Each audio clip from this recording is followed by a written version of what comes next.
Welcome back to the Hip Hop Barbershop presents once again, baby. This is your host, Ock the Barber, and your co-host, Louis Hicks. What's good, America?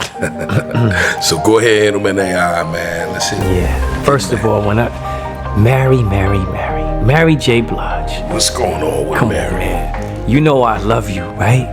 But I don't love you with this one, okay? What she do, man? She said that women shouldn't be allowed to pay alimony. Why not?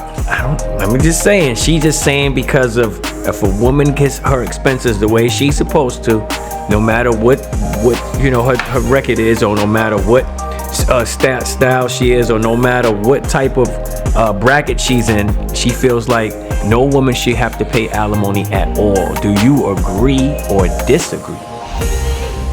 I'm stumbling, Mary. You got me stumbling when I'm talking up here. Hey, you know something, man? I'm gonna keep it 100 with you. Keep it 100, man. Okay. On one side of that coin, she is kind of right. What? Listen, I'm not on no simp. I'm on the wrong show, my America.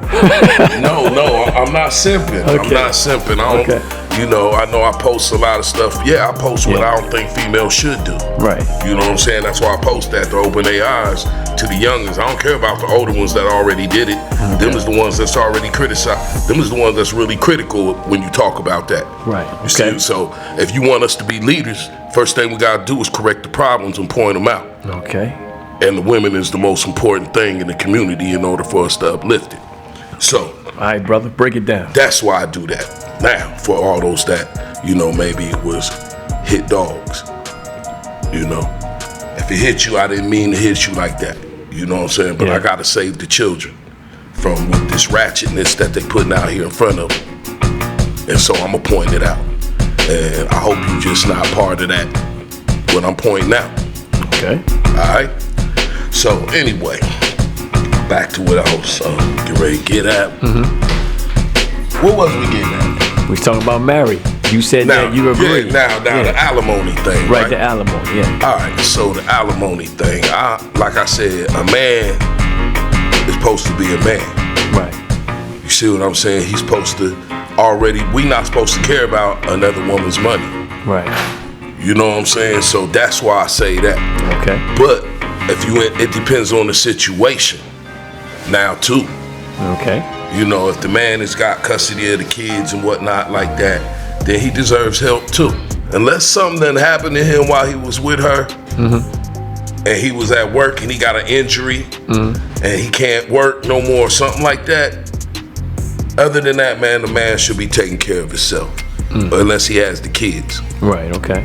Then he deserves some help too, because right now we're in the age where it takes two to really get by. That's right.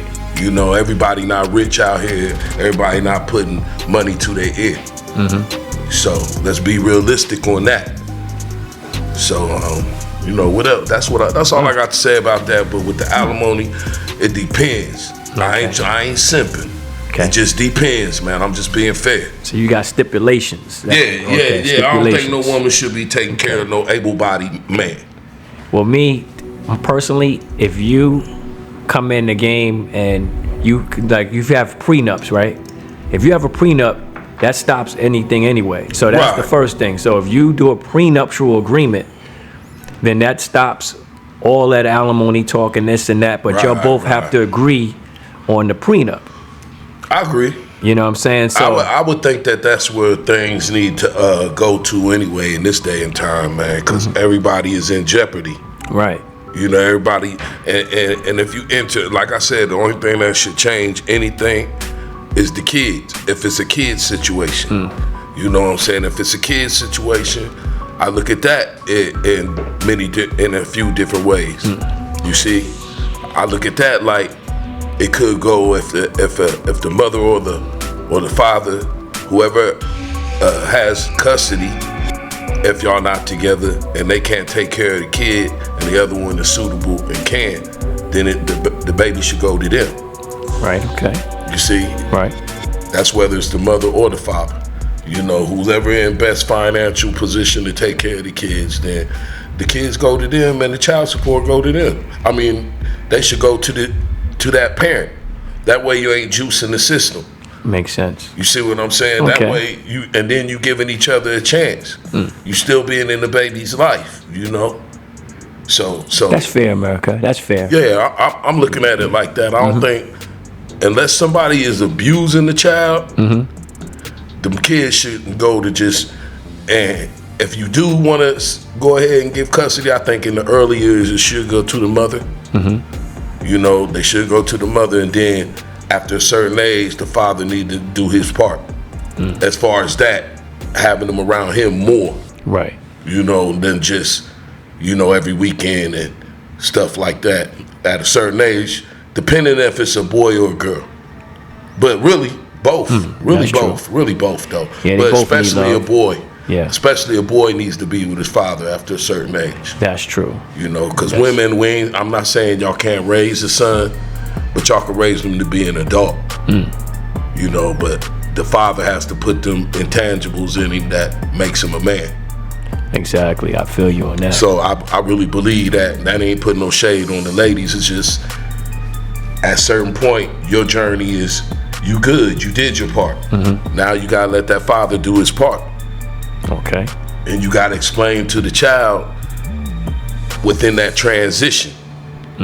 Especially if you had anyway, the dad should be in their life in some form or fashion. If he can't be there physically, he should be calling or something. That's true. Exactly. He's very important. Yeah, Two he parents. should be calling and vice versa. Right. You know, so I'm just being fair. I'm not being biased towards nobody. It takes two to raise these children, and that's why they're unbalanced right now mentally. Yes, and physically too. Yeah. So I got another question, man. Like, good. Writing prowess. Okay, so a lot of artists, I notice when they hear a beat, then they write to the beat. Are you that type of person? You hear a beat and write to a beat, or you already have rhymes written, and then when you hear a beat, you be like, I'm gonna put that rhyme to the beat? I say both for me. Okay. Both. It's like if I don't have the rhyme yet, and I'm feeling the beat, right, I'm pretty much, I got the syllables to what I want to say in my head. Okay. You see? So I'm already dun dun dun dun dun dun dun dun dun. I don't have the words yet. Right, but you got the. But I know the syllables that need to fall on what parts of that beat. So I pretty much put it together like dot to dot. Okay. Connect Dot to the dot. dots. Okay, there you go. Once again, plug. Yeah, the reason why I asked that, because a lot of guys, they, you know, like when I was writing in my earlier days, you know what I'm saying, I would already have a rhyme written already, and then they would play the beat, and what I would do is whatever beat they play, I would take one of my favorite rhymes and go over the beat. But as I got older, now I don't do that. I hear the beat and then I adjust, you know, my rhymes to the beat. You know what I'm saying? I pretty much would do the same thing, but how I started out, man, I didn't even have no music. I was sitting at the kitchen table, my moms could tell you, and this was my time. Finger snaps. Yep. Yes. That was my time. Okay. So I'm rocking like this. And then I would sit up, like my studio was the car. Yes. I remember those days. You know, I be in the car and I'm riding around, and whatever come on the radio, I'm rapping to, over top of this. And I knew it, started to learn my timing through that way too, because it was like, okay, here come the break, or here come the hook in the song. So I end my rhymes at the hook of that song. And I don't care, I didn't have no hook to the rhymes I was saying at the time.